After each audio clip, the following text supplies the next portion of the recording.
আল্লাহ রাব্বুল আলামিনের পক্ষ থেকে হযরত ইব্রাহিম আলাইহিস সালামের কাছে ওহী এসেছে, হে ইব্রাহিম, তোমার ছেলে হযরত ইসমাঈল এবং তোমার স্ত্রী হাজেরা দুইজনকে একত্রিত করে নির্জন স্থান মরুভূমিতে রেখে আসো। কোথায়? মরুভূমিতে রেখে আসো। কিসের জন্য? কেন? এই উত্তর আল্লাহ রাব্বুল আলামিন চান নাই, আর হযরত ইব্রাহিম আলাইহিস সালামও দেন নাই। কেন রেখে আসবো এই প্রশ্ন নাই। বাস আল্লাহ বলছেন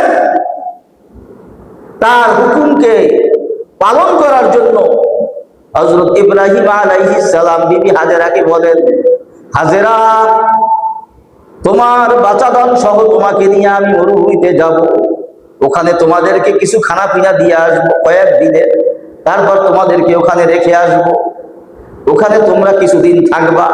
আল্লাহ রাব্বুল আলামিন যতদিন ওখানে ফয়সালা করেন ততদিন থাকবা, তারপরে তোমাদেরকে ওখান থেকে নিয়ে আসবো। লম্বা ঘটনা। হযরত ইব্রাহিম আলাইহিস সালাম ছেলে ইসমাঈল এবং হাজেরাকে নিয়ে মরুভূমিতে রেখে আসলেন। রেখে আসার কিছুদিন পরে আল্লাহ রাব্বুল আলামিন হযরত ইব্রাহিম আলাইহিস সালামকে স্বপ্নে দেখাইলেন, তোমার প্রিয় বস্তুকে তুমি কোরবানি করো। এক পর্যায়ে বললেন, তুমি তোমার সন্তানকে আমার রাস্তায় কোরবানি করো। যখন হযরত ইব্রাহিম আলাইহিস সালাম স্বপ্ন দেখলেন, তখন হযরত ইসমাঈলের বয়স মাত্র 8 বছর। কয় বছর? কোন কোন কিতাবের ভিতরে আসছে বয়স 9 বছরও হতে পারে, আবার কোন কোন বলেছেন, অনেকে মতান্তর করেছেন যে না 7 বছর। যাই হোক, মোটামুটি সে ভালো মন্দ বুঝে। কি বোঝে? ভালো মন্দ বুঝে, এরকম তার বয়সে বালেগ হয়ে যায়। হযরত ইব্রাহিম আলাইহিস সালাম বেশ কিছুদিন পরে যখন আল্লাহ রাব্বুল আলামিনের নির্দেশ পাইয়া হযরত হাজেরার কাছে রওনা দিলেন, দরজায় নক করলেন। নক করার পরে দরজা খোলা হলো। সঙ্গে বাচ্চা। বাচ্চা চিনে না এই যে এ আমার বাবা ইব্রাহিম, এটা বাচ্চা পরিচয় পায় না, ছোট থাকতে দিয়ে।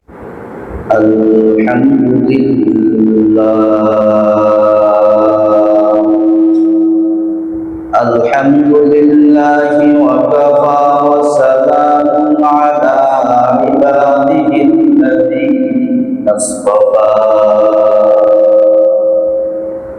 أما بعد فأعوذ بالله من الشيطان الرجيم. بسم الله الرحمن الرحيم. رب هب لي من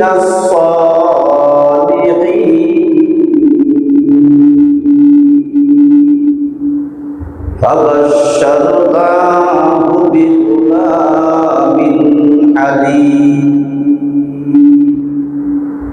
الآية. بسم الله الرحمن الرحيم. فصل لربك وانحر. آمنت بالله. صدق الله مولانا العظيم. قال النبي عليه الصلاة والسلام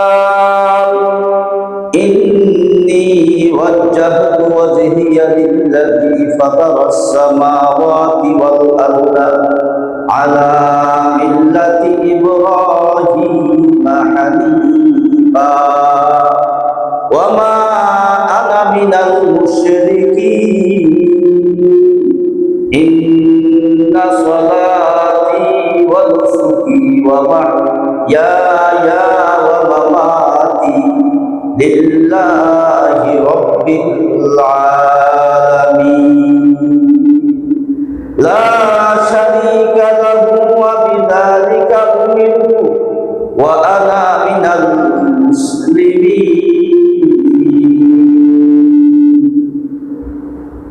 قال رسول الله صلى الله عليه وسلم إن الله وملائكته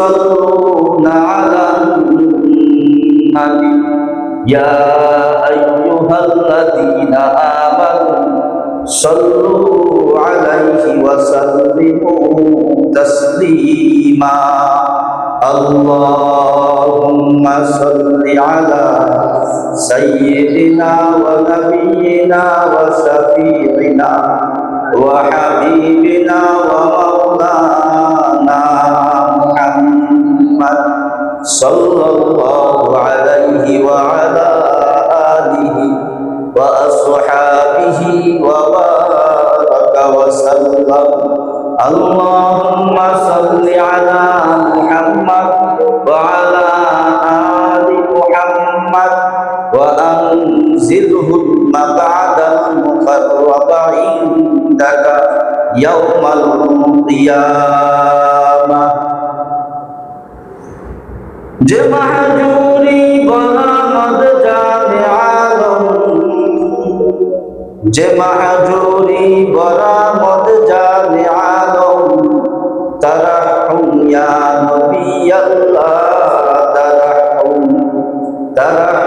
ইয়া নবী আল্লাহ তারাহুম না আখির রাহমাতাল লিল আলামিন না আখির রাহমাতাল লিল আলামিন যে মাহজুরা চিরাগা ফিল নাশিনী যে মাহজুরা চিরাগা ফিল নাশিনী সবাই আমার সাথে তাকবীরে তাশরিক করি আল্লাহু আকবার আল্লাহু আকবার লা ইলাহা ইল্লাল্লাহু আল্লাহু আকবার আল্লাহু আকবার ওয়ালিল্লাহিল হামদ آمنت بالله صدق الله مولانا العظيم وصدق رسوله النبي الكريم ونحن على ذلك من الشاهدين والشاكرين والحمد لله رب العالمين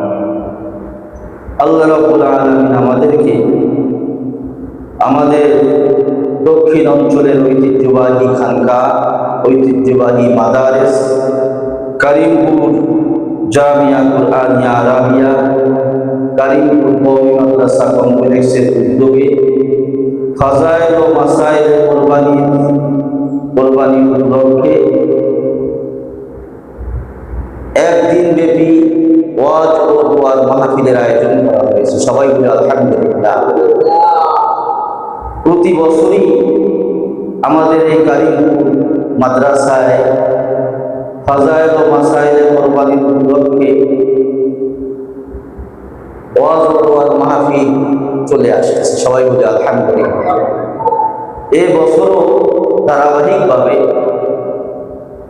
আমাদের রেখে যাওয়া মিশন, বিশেষ করে আমার আব্বাজান করিমপুর হযরত পীর সাহেব রহমাতুল্লাহ আলাইহি, তিনি এই মারকাজ, এই কর্মসূচি, কোরবানির কর্মসূচি কায়েম করে গিয়েছিলেন। এরই ধারাবাহিকতায় এবছরও আমরা এই কোরবানি উপলক্ষে একদিন ব্যাপী ওয়াজ মাহফিল ও হালকায় জিকির দোয়ার মাহফিলের আমরা আয়োজন করতে পেরেছি।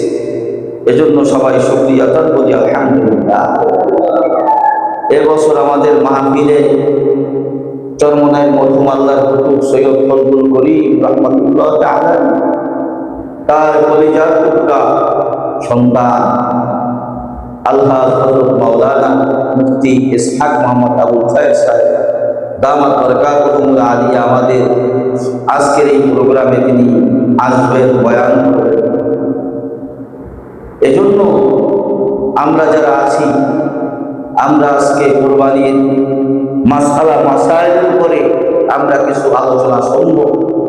হযরত উলামায়ে কেরাম, বিশেষ করে আমাদের এলাকার বহু বড় বড় উলামায়ে কেরামরা বয়ান করবেন, তাদের কাছ থেকেও আপনারা বয়ান শুনতে পারবেন। তারপরেও যেহেতু আজকে জুমার দিন, জুমার নামাজের বয়ান থেকে আজকের আমাদের কার্যক্রম ইনশাআল্লাহ শুরু হচ্ছে। ধারাবাহিকভাবে আমাদের একের পর এক বয়ান চলতে থাকবে।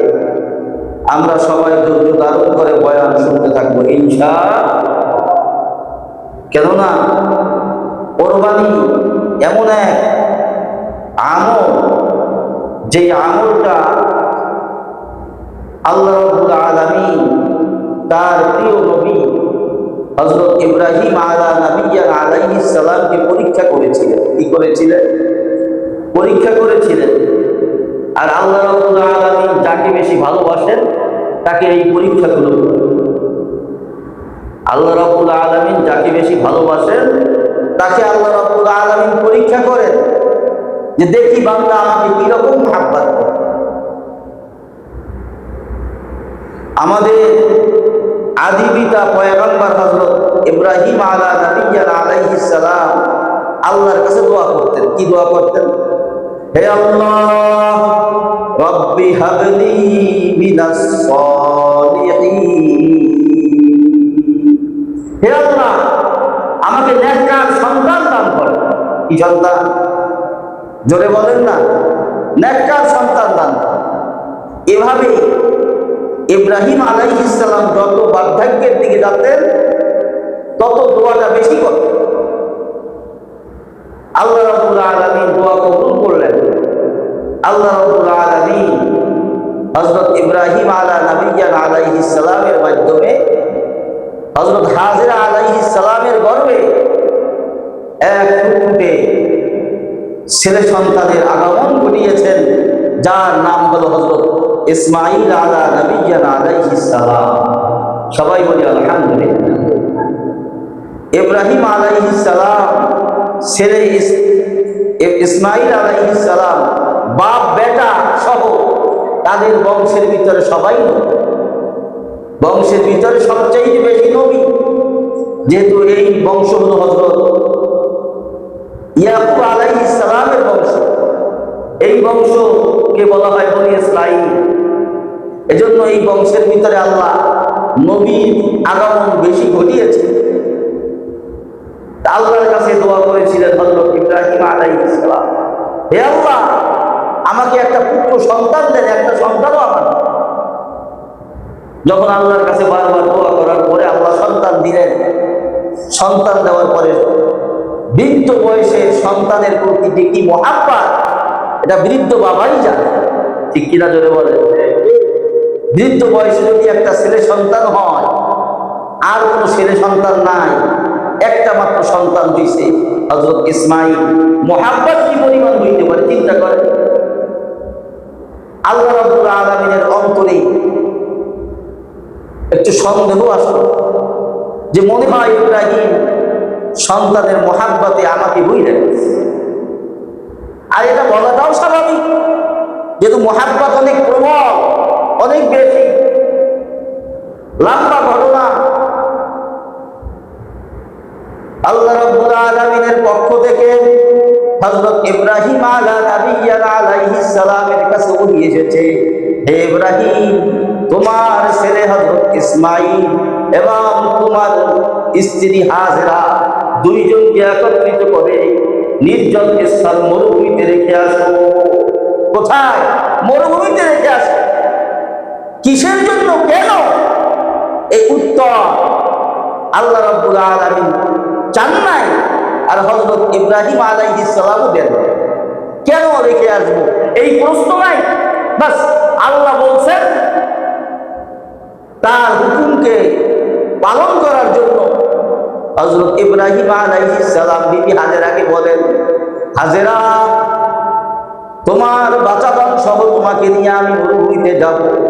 ওখানে তোমাদেরকে কিছু খানা পিনা দিয়ে আসবো কয়েকদিনের, তারপর তোমাদেরকে ওখানে রেখে আসবো। ওখানে তোমরা কিছুদিন থাকবা। আল্লাহ রাব্বুল আলামিন যতদিন ওখানে ফয়সালা করেন ততদিন থাকবা, তারপরে তোমাদেরকে ওখান থেকে নিয়ে আসবে। লম্বা ঘটনা। হযরত ইব্রাহিম আলাইহিস সালাম ছেলে ইসমাঈল এবং হাজেরাকে নিয়ে মরুভূমিতে রেখে আসলেন। রেখে আসার কিছুদিন পরে আল্লাহ রাব্বুল আলামিন হযরত ইব্রাহিম আলাইহিস সালামকে স্বপ্নে দেখাইলেন, তোমার প্রিয় বস্তুকে তুমি কোরবানি করো। এক পর্যায়ে বললেন, তুমি তোমার সন্তানকে আমার রাস্তায় কোরবানি করো। যখন হযরত ইব্রাহিম আলাইহিস সালাম স্বপ্ন দেখলেন, তখন হযরত ইসমাইলের বয়স মাত্র 8 বছর। কয় বছর? কোন কোন কিতাবের ভিতরে আসছে বয়স 9 বছরও হতে পারে, আবার কোন কোন বলেছেন, অনেকে মতান্তর করেছেন যে না 7 বছর। যাই হোক, মোটামুটি সে ভালো মন্দ বুঝে। কি বোঝে? ভালো মন্দ বুঝে। এরকম তার বয়সে বালেগ হয়। হযরত ইব্রাহিম আলাইহিস সালাম বেশ কিছুদিন পরে যখন আল্লাহ রাব্বুল আলামিনের নির্দেশ পাইয়া হযরত হাজেরার কাছে রওনা দিলেন, দরজায় নক করলেন। নক করার পরে দরজা খোলা হলো। সঙ্গে বাচ্চা। বাচ্চা চিনে নাই যে এ আমার বাবা ইব্রাহিম। এটা বাচ্চা পরিচয় পায় না। ছোট থাকতে দিয়ে আসছে মরুভূমিতে, আগে পরিচয় কিভাবে পাবে? যখন দরজা নক করলেন হযরত ইব্রাহিম, দরজা খোলার পরে হাজেরার চোখে পানি আসছে। অনেক দিন পরে স্বামী আসছে, দরজা নক করলো, দরজা খুলে সঙ্গে বাচ্চা। বাচ্চাকে হযরত হাজেরা বলতেছে, ইসমাইল, তোমার বাবা ইব্রাহিম আলাইহিস সালাম আসছে, তুমি তাকে সালাম দাও। বাচ্চার সঙ্গে সঙ্গে সালাম দাও। অনেক কথাবার্তা হয়েছে। এক পর্যায়ে হযরত ইব্রাহিম আলাইহিস সালাম তার বিবি হাজেরাকে বলতেছেন, ওগো বিবি হাজেরা, আমি আমার ছেলেকে নিয়ে মালিকের দাওয়াতে যাব। কোথায় যাব? মালিকের দাওয়াতে যাব। মালিককে? সেই প্রশ্নের উত্তর হযরত হাজেরা জিজ্ঞাসা করে যে কোন মালিকের কাছে যাবে। এই উত্তরটা হাজেরা জিজ্ঞাসা করে নাই। এমন নবীর স্ত্রী, তারাও কিন্তু অনেক মর্তবাবান, অনেক ফজিলতবান, অনেক নেককার পুণ্যবতী মহিলা। সে মনে করছে যে আল্লাহর পয়গম্বর হযরত ইব্রাহিম, সে মালিকের দাওয়াতে যাবে, মনে হয় দুনিয়ার কোনো বড় রাজা বাদশাহ হতে পারে, তাদের দাওয়াতে যাবে, যেহেতু ছেলেকেও সঙ্গে নিয়ে যাবে, এরকম সে মনে করছে। ছেলেকে সুন্দর করে সাজাইল, রুমাল দিল, আতর দিল, লম্বা জামা, পায়জামা, পাঞ্জাবি, সুন্দর করে ছেলেকে সাজাইয়া বাবা ইব্রাহিমের সঙ্গে ছেলেকে দিল। যাও বাবা, তুমি তোমার বাবার সঙ্গে যাও, তোমার বাবা দাওয়াতে যাবে তো দুনিয়ার মালিকের কাছে। ঘর থেকে যখন হযরত ইব্রাহিম আলাইহিস সালাম যখন বের হয়, পিছনে হযরত ইসমাইল বাবার হাত ধরেছে। কি ধরেছে? বাবার হাত ধরেছে। হাত ধরার পরে বলতেছে, বাবা কই যাব? এই যে সামনে যাব। শয়তান সে আর বসে নাই, সে এখন কি করবে? সে সঙ্গে সঙ্গে ইব্রাহিম আলাইহিস সালামের স্ত্রী হাজেরার কাছে গেছে। তা শুনছো কি? তোমার ছেলে যে ইসমাইল, তাকে কোরবানি দেবে, এই জন্য নিয়ে যায়। তা কোথায় যাকে? মিনা বাজার। তাই নাকি? কেন না, এরা বিশ্বাস করি না কোন বাবা সন্তানকে কোরবানি করতে পারে না। এটা বিশ্বাস করে তুমি শয়তান, তুমি আমাকে টাকা দিতেছো। এখন হাজেরা আলাইহিস সালামের কাছে শয়তান আর ভোগ পাইল।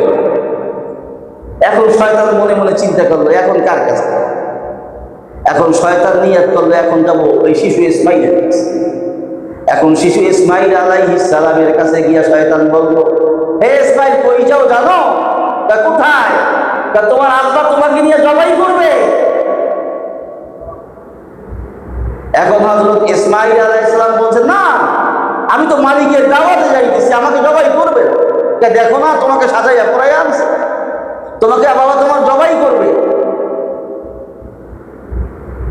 হযরত হাজেরা আলাইহিস সালাম দরজার কোনায় দাঁড়িয়ে বাপ এবং ছেলের দিকে তাকাইয়া কান্দে আর আল্লাহর দরবারে দোয়া করে, হে আল্লাহ, বৃদ্ধ বয়সে একটা সন্তান আমাদেরকে দান করলা, যেই সন্তান তোমার কাছে কত অনুনয় বিনয় করিয়া আমরা তোমার কাছে চাইলাম, সেই সন্তানকে মাওলা আবার তুমি আমার কোলে ফিরাইয়া দিও। এজন্য হযরত ইব্রাহিম আলাইহিস সালাম আল্লাহর কাছে দোয়া করছিলেন, রব্বি হাবলি মিনাস সালিহিন। হে আল্লাহ, আমাকে নেককার সন্তান দেন। এই যে মাদ্রাসায় পড়ি, যদি বাপ মা আল্লাহর কাছে দোয়া করে, হে আল্লাহ আমাকে নেককার সন্তান দান করেন, আমাকে হাফেজে কোরআনের বাবা বানান, আমাকে হাফেজে কোরআনের মা বানান। এভাবে যদি আল্লাহর কাছে দোয়া করা যায়, আল্লাহ দোয়া কবুল করবে কিনা? কিন্তু আমরা একবারও দোয়া করি। আমরা কি দোয়া করি? আল্লাহ আমার ছেলে যেন সুস্থ হইয়া যায়, ঢাকায় গেছে, ভালো চাকরি বাকরি জানি করতে পারে, ভালো বেতন পায়, বেতনের টাকা সব আমার কাছে পাঠাইয়া দেয়, এরকম দোয়া করি। কিন্তু একবারও দোয়া করি নাই, হে আল্লাহ আমাকে নেককার সন্তান দান করেন। নেককার সন্তানের ফজিলত কি জানেন? নেককার সন্তান যখন আপনার আমার হবে, সেই নেককার সন্তান 5 ওয়াক্ত নামাজের পরে এই দোয়া করবে, রব্বির হামহুমা কামা রাব্বায়ানি সগীরা। এই দোয়া যখন 5 ওয়াক্ত নামাজের পরে সন্তান বাবা মাকে লক্ষ্য করে পড়বে, ওই বাবা মায়ের 40 দিনের কবর আযাবকে আল্লাহ মাফ করবে। কয়দিন? জোরে বলেন কয়দিন? 40 দিন। আর আপনি যদি 5 ওয়াক্ত নামাজের পরে 5 বার পড়েন, এখন 45 গুণ দেন, কতদিন কবর আযাব আল্লাহ বন্ধ। এই জন্য আমরা একবারও কিন্তু ছেলে সন্তান নেককার হবে সেই দোয়া করি না। আমরা ছেলে সন্তান কোটিপতি হবে, বড় লোক হবে, কামাই রোজগার করবে, আমরা এই নিয়াত করি। আমরা ছেলের কামাই আমরা ঘরে ঘরে বসে খাবো, বিদেশ যাবে টাকা পাঠাবে, আমরা ঘরে বসে বুড়া বুড়ি খাবো, এই নিয়াত করি। হযরত ইব্রাহিম আলাইহিস সালাম যখন হযরত ইসমাঈল আলাইহিস সালামকে যখন কুরবানি করে, এই কুরবানি করার মুহূর্তে হযরত ইব্রাহিম আলাইহিস সালাম ইসমাঈলকে স্পষ্টভাবে বললেন, হে বাবা ইসমাঈল, আল্লাহর পক্ষ থেকে হুকুম আসছে, আমি তোমাকে কুরবানি করব। আল্লাহর পক্ষ থেকে কি আসছে? হুকুম আসছে, আমি তোমাকে কুরবানি করব। সঙ্গে সঙ্গে ইসমাঈল আলাইহিস সালাম বাবাকে উত্তর দিয়ে বললেন, বাবা আপনি যে আমাকে কুরবানি করবেন হুকুম দিয়েছে কে? তাই আল্লাহ। আল্লাহ যদি আপনাকে হুকুম দেয় আমাকে কুরবানি করার জন্য, এক মুহূর্ত আর দেরি করবেন না, আমার হাত পাও আপনি বাঁধেন, বাইরা সুন্দর করিয়া আমার চোখটা বাঁধেন, আপনার চোখকেও বাঁধেন। কেননা যখন আপনি আমার গলায় ছুরি চালাইবেন, তখন আপনার মহাব্বত লাগতে পারে, ভালোবাসা হইতে পারে। আর যখন আমি কুরবানি হইয়া যাব, তখন আমার রক্ত মাখা জামা কাপড় আমার মা হাজেরার কাছে দিবে, আমার মা ওই রক্ত মাখা জামা কাপড় দেখবে, আর মা তখন বলবে আমার ছেলেকে কিয়ামতের ময়দানে বসে আমি পাবো। কেমন বাবা, কেমন ছেলে, কেমন বাবা আর কেমন ছেলে, আর আমরাও কেমন। যাই হোক, লম্বা ঘটনা। হযরত ইব্রাহিম আলাইহিস সালাম ছেলেকে উদ্দেশ্য করে বলে, বাবা ইসমাঈল, তোমাকে যখন আমি কুরবানি করব, আমি তোমার গলায় ছুরি চালাইব, যতক্ষণ পর্যন্ত আমার হাতে রক্তের চিহ্ন না আসবে, যে তোমাকে ছুরি চালাইতেছি আমার হাতে রক্ত আসবে, তখন আমি মনে করবো তুমি জবাই দিতেছো। এর আগ পর্যন্ত আমি ছুরি চালাইতেই থাকি, এর আগ পর্যন্ত আমি কি করবো? ছুরি চালাইতেই থাকি। আল্লাহ রাব্বুল আলামিন এমন আহকামুল হাকিমিন রাব্বুল আলামিন, সে তো আজকে চিন্তাই করছে আজকে মনে হয় ইব্রাহিম তার ছেলেকে কুরবানি করবে, সন্দেহ নাই। আল্লাহ রাব্বুল আলামিন হযরত জিবরাইল আলাইহিস সালামকে বললেন, হে জিবরাইল, তুমি যাও জান্নাত থেকে একটা দুম্বা নিয়ে আসো, সেই দুম্বাটা তুমি নিয়ে আইসা ইসমাঈলের পরিবর্তে ইব্রাহিমের ছুরির তলে তুমি লাগাইয়া দাও। হযরত জিবরাইল আলাইহিস সালাম যখন হুকুম পাইলেন, হুকুম পাওয়ার পরে সঙ্গে সঙ্গে জান্নাতে গিয়ে একটা দুম্বা নিয়ে আসতেছেন। এই মধ্যেই হযরত জিবরাইল আলাইহিস সালাম তাকাইয়া রইছে হযরত ইব্রাহিম আলাইহিস সালামের দিকে। ইব্রাহিম আলাইহিস সালাম ছুরি চালাইতেছে, কিন্তু ছুরি চালায় কিন্তু জবাই হয় না। আল্লাহ রাব্বুল আলামিন ছুরিকে হুকুম দিলেন, হে ছুরি তোমার ছুরি দিয়ে আমার ইসমাইলের গলার একটা পশম কাটবা না, একটা পশম কি করবা না, কাটবা না। ছুরির আর কোনো ক্ষমতা আছে? জোরে বলেন, ছুরির কোনো ক্ষমতা আছে? ক্ষমতা কার? আল্লাহ। ক্ষমতা কার? আল্লাহ। আল্লাহ যখন নিষেধ করলেন ছুরি চলে না, হযরত ইব্রাহিম আলাইহিস ছুরি ভালো করে চালান। আর দুম্বা যখন নিয়ে আসতেছে, হযরত জিবরাইল আলাইহিস সালাম আসমানে বসেন, হযরত ইব্রাহিম আলাইহিস সালামকে লক্ষ্য করে বলতেছেন, আল্লাহু আকবার, আল্লাহু আকবার। হযরত ইব্রাহিম আলাইহিস সালাম বলে, লা ইলাহা ইল্লাল্লাহু আল্লাহু আকবার। হযরত ইসমাঈল আলাইহিস সালাম সেও তাকবীর করে, লা ইলাহা ইল্লাল্লাহু আল্লাহু আকবার, আল্লাহু আকবার ওয়া লিল্লাহিল হামদ। সবাই বলে সুবহানাল্লাহ। এই যে আমরা তাকবীরে তাশরিকটা পড়ি 9 তারিখ ফজর থেকে 13 তারিখ আসর পর্যন্ত, 9 তারিখ ফজর থেকে 13 তারিখ আসর পর্যন্ত মোট কয় ওয়াক্ত? 23 ওয়াক্ত। কয় ওয়াক্ত? 23 ওয়াক্ত এই তাকবীরে তাশরিক পড়া মুমিন বান্দা বান্দির উপরে ওয়াজিব। কি জোরে বলে? ওয়াজিব। যদি একা একই নামাজ পড়ে একা একই পড়ে দিবেন, যদি একা একই না পারেন আপনি মসজিদে গেলেন, মসজিদে বসে পড়ে দিবেন, এটা পড়তেই হবে। আর এটা পড়ার দ্বারা কত ফায়দা, যে এই তাকবীরে তাশরিকের 3 জনের পড়া, হযরত জিবরাইল আলাইহিস সালাম, হযরত ইব্রাহিম আলাইহিস সালাম, হযরত ইসমাঈল আলাইহিস সালাম, 3 জনের সমন্বয়ে এই তাকবীরে তাশরিক। এই জন্য এই তাকবীরে তাশরিক আমরা কেউ বাদ দেব? জোরে বলেন, কেউ বাদ দেব? কেউ বাদ দেব না। আর কোরবানি আসতেছে, আজকে 4ঠা জিলহজ। কত জিলহজ? জোরে বলেন না। 4ঠা জিলহজ, 10ই জিলহজ কোরবানি। কোরবানির কিছু মাসআলা আমাদের জানা দরকার। যেই মাসআলাগুলো যদি আমরা না জানতে পারি আমরা কিন্তু কোনোদিন আমল করতে পারবো না। বিশেষ করে কোরবানি আমরা অনেকেই দিতেছি। কোরবানি দিব একমাত্র কার জন্য? জোরে বলেন, জোরে বলেন, কার জন্য? আল্লাহর জন্য। কার জন্য দেব? এই নিয়াতটা অন্তরে থাকতে হবে। যত বড় বড় কিনি, কিন্তু নিয়াত কিন্তু গোশত খাওয়ার নিয়াত করা যাবে।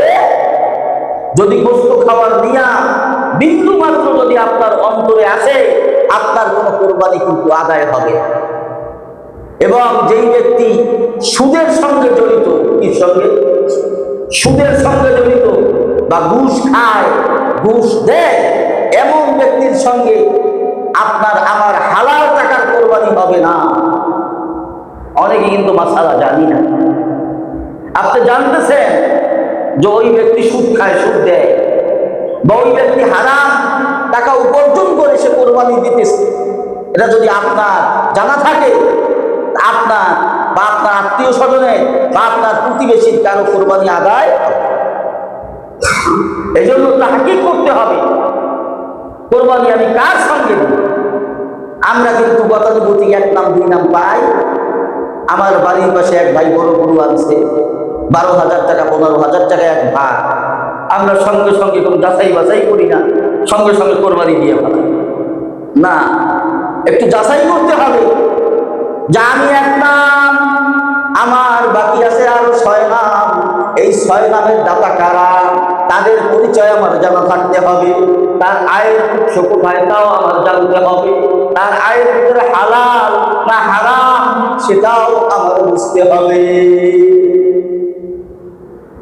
কোরবানি দেয় অনেকে কিন্তু নিজের নামে কোরবানি দেয় না, নিজের বাবার নামে কোরবানি দেয়। অথচ নিজের নামে কোরবানি কি ওয়াজিব? নিজের নামে কোরবানি কি ওয়াজিব? নিজের নামে আগে দিতে হবে, তারপর নিজের বাবা মা আত্মীয় স্বজনের নামে দিতে হবে। কিন্তু নিজের নামে যদি কোরবানি না দেয়, তা কোরবানি যে আপনি ওয়াজিব তরকের গুনাহ হবে এবং আপনার আমল নামায় কোরবানি আদায় হবে না। এই জন্য নিজের নামে আগে দিতে হবে, তারপর আত্মীয় স্বজনের নামে। এইভাবে কিন্তু মাসআলা জানবেন, তারপর আমল করার চেষ্টা। অনেকে আছে কোরবানি ওয়াজিব হয়েছে কিন্তু কোরবানি দেয় না, আকিকা দেয়। কি দেয়? আকিকা দেয়। হুজুর আমার বাবা মা শুরু জীবনে অনেক গরিব ছিল, এজন্য তারা কোরবানি দিতে, আকিকা দিতে পারে না। এজন্য এবছর নিয়াত করছি, বেতন পাইছি তো আমি আকিকা দেব। কি দেব? আকিকা দেব। হ্যাঁ, আকিকা মাসআলা ভিন্ন, কোরবানির মাসআলা ভিন্ন।